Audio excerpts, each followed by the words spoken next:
नमस्कार, मैं धर्मेंद्र कुमार प्रगति क्लासेस के YouTube चैनल में सभी का बहुत बहुत स्वागत है। आज बात करेंगे करंट अफेयर्स का टॉपिक भारत के दूसरे सीडीएस अनिल चौहान जी के बारे में। सबसे पहले देख लेते हैं कि जो सीडीएस का पद होता है उसकी नियुक्ति कौन करता है। ठीक है, तो सबसे पहले हमको याद रखना है कि नियुक्ति भारत सरकार के द्वारा की जाती है। भारत सरकार, पहला प्रश्न ये हो गया कि नियुक्ति किसके द्वारा की जाती है? भारत सरकार के द्वारा की जाती है। दूसरा है सीडीएस जो होता ना, सीडीएस ये चीफ ऑफ डिफेंस स्टाफ होता है।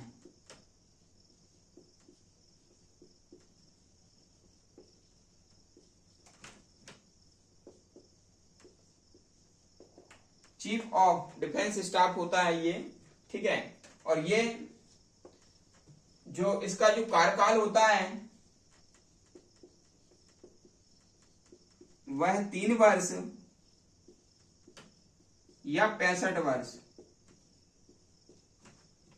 जो भी पहले पूर्ण हो तो वह इसका कार्यकाल होता है। या तो 3 वर्ष पहले हो या फिर 65 वर्ष की अवस्था हो जाए, उस अवस्था में रिटायरमेंट हो जाते हैं। सीडीएस के पद की जो आवश्यकता है वो क्यों हुई ये भी हम देखेंगे।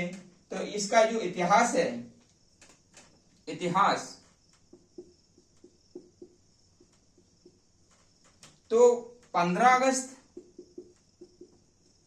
2019 की घटना है, जब प्रधानमंत्री नरेंद्र मोदी जी लाल किले की प्राचीर से ये घोषणा करते हैं कि देश में तीनों सेनाओं के समन्वय और जो सेना व्यवस्था है उसको सुदृढ़ करने के लिए एक ऐसे प्रशासनिक पद की आवश्यकता है। ठीक है, इसी के उपलक्ष्य में सीडीएस पद का जो है सृजन की बात 15 अगस्त 2019 को प्रधानमंत्री नरेंद्र मोदी जी ने लाल किले की प्राचीर से की। तो यहां पर ये 15 अगस्त 2019 को सीडीएस पद सृजन की घोषणा होती है। ठीक है, और 1 जनवरी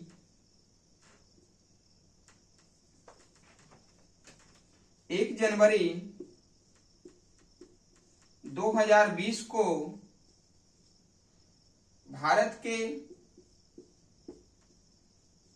पहले सीडीएस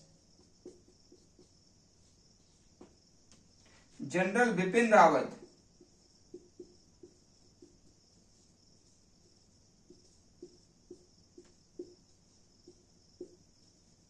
की नियुक्ति की जाती है।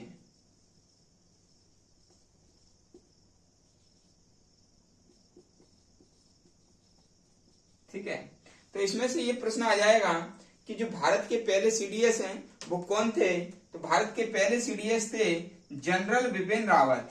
ये याद रखना है। इनकी नियुक्ति कब की गई थी? 1 जनवरी 2020 को इनकी नियुक्ति की गई थी। ठीक है, ये जो अनिल चौहान हैं लेफ्टिनेंट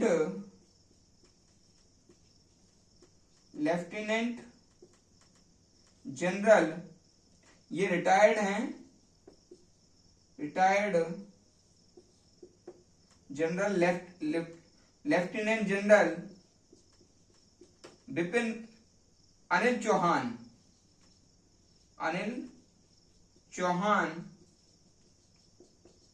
ये भारत के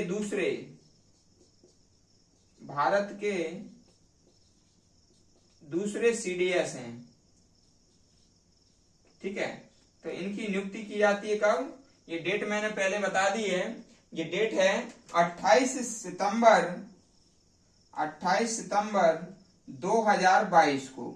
ठीक है ना, तो ये हमें याद करना है कि भाई retired lieutenant general Anil Chauhan Bharat के दूसरे सीडीएस कब बनाए गए? तो वो बनाए गए 28 सितंबर 2020 को। ठीक है, फिर बात करते हैं कि जो सीडीएस है उसकी रैंक क्या होती है। तो इसकी जो रैंक होती है, रैंक ये अतिरिक्त सचिव होता है। अतिरिक्त सचिव की रैंक होती है। ये हमें याद रखना है इसकी रैंक होती है अतिरिक्त सचिव की। फिर एक चीज और याद रखना है कि जो सीडीएस है वह विभागीय सचिव के रूप में काम करता है। ठीक है, सैन्य विभाग में सचिव के रूप में कार्य करता है, सचिव के रूप में कार्य करता है। ठीक है, इसके अलावा जो एकीकृत डिफेंस स्टाफ के अध्यक्ष भी होते हैं, का अध्यक्ष भी ये होता है, अध्यक्ष होता है ये। ठीक है ना, ये हमको याद रखना है भाई। ठीक है, तो इतनी सारी जानकारी हमें सीडीएस के उसमें याद रखना है कि नियुक्ति किसके द्वारा की जाती है, भारत सरकार के द्वारा नियुक्ति की जाती है। सीडीएस जो है इसका पूरा अर्थ होता है चीफ ऑफ डिफेंस स्टाफ, कार्यकाल 3 वर्ष या 65 वर्ष तक जो भी पहले हो। इतिहास में यह है कि 15 अगस्त 2019 में प्रधानमंत्री नरेंद्र मोदी जी के द्वारा सीडीएस पद के सृजन की घोषणा की गई थी, जो कि 1 जनवरी 2020 को ये देश का पहला सीडीएस जनरल बिपिन रावत को बनाया गया था। और अभी 28 सितंबर 2022 को retired lieutenant general Anil Chauhan को भारत का दूसरा सीडीएस बनाया गया। और ये दोनों ही जनरल बिपिन रावत और अनिल चौहान दोनों ही उत्तराखंड के हैं। ठीक है, कहाँ के हैं, उत्तराखंड, ये हमको याद रखना है भाई, उत्तराखंड राज्य से हैं भाई। ये हमको याद रखना है भाई। ठीक है, और ये जो 28 सितंबर 2022 को नियुक्ति होगी और ये इनकी रैंक होती है अतिरिक्त सचिव की रैंक होती है। सैन्य विभागों में सचिव के रूप में ये कार्य करते हैं और तीनों सेनाओं के एकीकरण, तीनों सेनाओं में समन्वय, यानी कि नौसेना और वायुसेना, थल सेना, तीनों सेनाओं में समन्वय का कार्य करते हैं ये। और सेना को सुदृढ़ बनाने के उद्देश्य से इस पद की स्थापना की गई है। वैसे संविधान में, भारतीय संविधान में अनुच्छेद 53(2) में, भारतीय संविधान में अनुच्छेद 53(2) में ये कहा गया है कि तीनों सेनाओं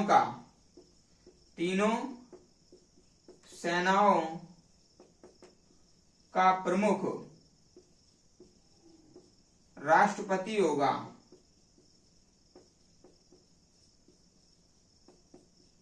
ठीक है ना, तो ये कभी पूछ लेंगे कि भाई किस अनुच्छेद में राष्ट्रपति को तीनों सेनाओं का प्रमुख माना गया, कहा गया है। तो अनुच्छेद 53(2) के तहत 53(2) हम ऐसे लिख सकते हैं, ये मैंने रोमन में लिख दिया, ऐसे भी लिख सकते हैं। तो 53(2) के तहत तीनों सेनाओं का प्रमुख राष्ट्रपति होगा। फिर क्या है भाई, ये राजनीतिक प्रमुख है, तो हमें प्रशासनिक प्रमुख की आवश्यकता थी, जो कि अभी तक कोई तीनों सेनाओं का प्रशासनिक प्रमुख नहीं था। तो इसलिए नरेंद्र मोदी जी ने सीडीएस पद का सृजन किया और ये प्रशासनिक प्रमुख है, जो कि अतिरिक्त सचिव स्तर का होता है और विभागीय सचिव के रूप में कार्य करता है। और सैन्य विभागों में ये सचिव के रूप में काम करता है। एकीकृत डिफेंस स्टाफ का ये अध्यक्ष भी होता है। तो आपको वीडियो कैसा लगा, आप लाइक करें, कमेंट्स करें और वीडियो को अधिक से अधिक शेयर करें और चैनल को सपोर्ट करने के लिए उसे सब्सक्राइब करें। सभी का बहुत बहुत धन्यवाद।